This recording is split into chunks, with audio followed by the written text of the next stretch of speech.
Вегетативная ампельная петуния серии Фанфара представлена у меня в 3 расцветках: Фанфара Эклипс, Фанфара Пурпле и Фанфара Hot Rose.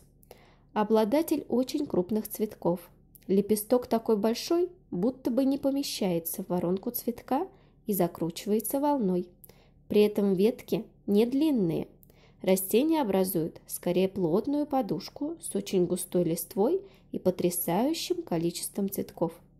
Лучше всего смотрится в контейнерах или в подвесных кашпо, которые расположены невысоко над уровнем глаз. Требуют защиты от сильных ветров и дождей. Начну, пожалуй, с Фанфары Пурпле. Высажена была в кашпо 12 литров в конце апреля. За лето нарастила мощный куст с огромным количеством цветов. В начале августа немного изрослась и потребовалась корректирующая обрезка. Буквально за 2 недели нарастила новую вегетативную массу и продолжила обильно цвести. И радует своим красивым цветением до нынешнего времени. Следующая расцветка вегетативной ампельной петунии – это Hot Rose или горячий розовый. Высажена в середине мая в 17-литровое кашпо. Нарастила за лето огромный куст диаметром в 1 метр. Это сплошной ковер из ярко-розовых цветов, мимо которого не пройти и не заметить его. Цветение продолжается до конца октября. И заметьте, корректирующих обрезок не потребовалось.